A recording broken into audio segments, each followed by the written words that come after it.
I'm going to share the best remedy that you can use for hyperpigmentation, dark spots on the face. There are bleaching agents that people are using on their skin that do get rid of these dark spots, but they end up destroying the cells that make the pigment. The other big problem is we're blaming these dark spots or aging spots on the sun. This is why they tell you to completely avoid the sun to prevent this hyperpigmentation. Right now, they actually put sun blocker, SPF chemicals in literally all the moisturizers, facial creams, to block this UV radiation. They'll tell you that you can get all your vitamin D from food or a few minutes in the sun. This is a complete lie. If you actually have a skin cream or a face cream that has this sunscreen in it, I wouldn't use it on your face. If you take a younger person and you compare them with an older person and you're looking at this hyperpigment issue, you basically don't even see it in younger people. You only see it in people over the age of maybe 35, 40, 50, 60. As we get older, it becomes more of a problem. In our skin, we have a pigment, and it's called melanin. Melanin is made by cells called melanocytes. If you compare someone who's like 18 or 20 years old to someone that's 60,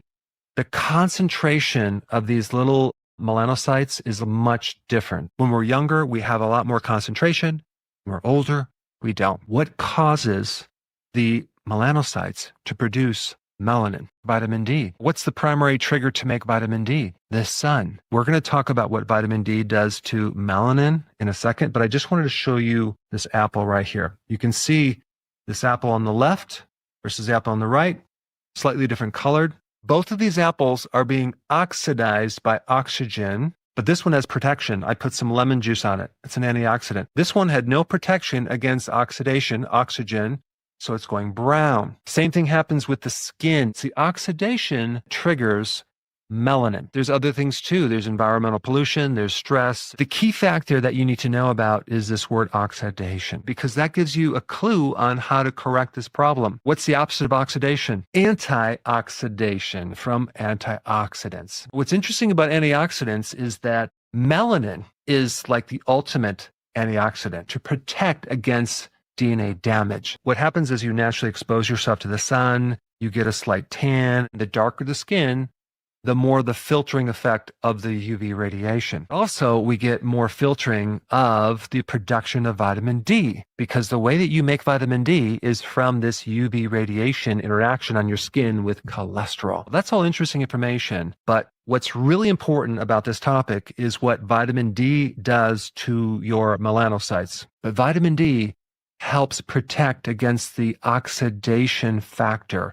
It's a very potent antioxidant. Is there research on this? Yes, there is, but it's mixed. But if you look at the research, I think the reason why it's mixed is because the dosage of vitamin D that they're using is way too low and way too infrequent, because they're basing it on an outdated RDA for vitamin D. A lot of the confusion with vitamin D revolve around this RDA, what our bodies require each day to survive, right? And they have it at 600 IUs, which is a crazy low number. If we're basing our research on that number, and if we do a research project with low amounts of vitamin D, we're probably not going to see much result, because to create a therapeutic dosage, you need more than 600 IUs. I did a video recently on autoimmune diseases. One that pertains to this topic is on vitiligo. That is like the opposite condition that we're talking about. It's not a hyperpigmentation. It's a loss of pigment. You have areas around your skin that are kind of like bleached or white, targeting the melanocyte, so we get these little areas of lack of pigment. Remember I talked about vitamin D helps modulate the melanocyte. It can increase or decrease melanin. Well, guess what? There's some fascinating information to show that you can actually greatly improve vitiligo by taking 20 to 30,000 IUs of vitamin D3 every single day. The bottom line is vitamin D greatly influences the cells that make melanin. If you have enough vitamin D in the skin, you will have protection against this overproduction of melanin. The problem is if you're following the main recommendation of avoiding the sun and using these sun blockers, you are going to be severely low in vitamin D. There's two things I'm going to recommend. Number one is kind of a quick fix, and it's a very safe thing to do, and it's a home remedy. and it's very effective for many reasons, which I'll get into. But number two, I would start working on building up your vitamin D levels, consuming at least 10,000, maybe 20,000 IUs of vitamin D3 each day. In addition to that, I would start to build up antioxidant networks in the body. To make them, you need high quality protein, high quality amino acids, fish, eggs, meat. These antioxidants also are made from trace minerals, zinc, copper, iodine. You can get that from shellfish as well as sea salt. Of course, you need other nutrition too, like the B vitamins, vitamin C, vitamin E.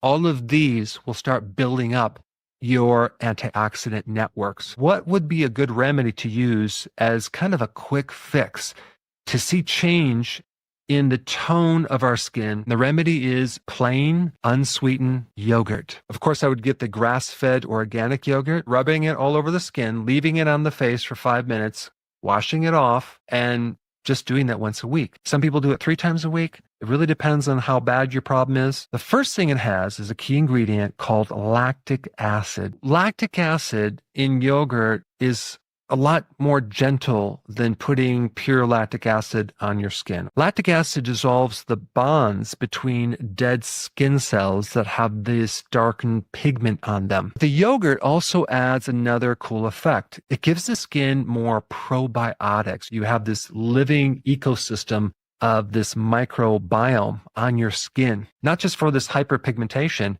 but just to keep the skin healthy. If there's excess inflammation or redness, that will go away. If you have a real serious problem with this, you can always make it stronger by adding in just a pinch of turmeric to the yogurt. Mix it up, apply it on the face. Now we have the extra benefit of adding a more powerful antioxidant to this to speed it up, but it's not necessary. The yogurt is going to create a really nice effect over time that's going to be safe, gradual, and it's going to make your skin feel really soft and very healthy. I know some people are saying, well, should we be putting acids on our face? And the answer is yes, because the pH of the skin is acidic.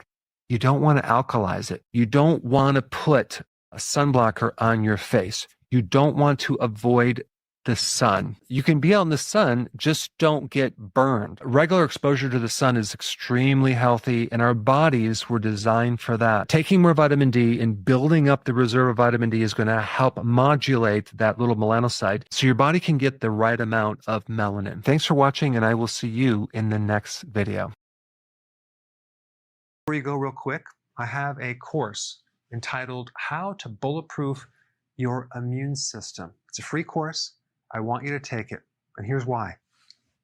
Here's you. Here is your environment. Everyone is focused on this over here, avoiding your environment. But what about here? What about strengthening your immune system? That's what's missing.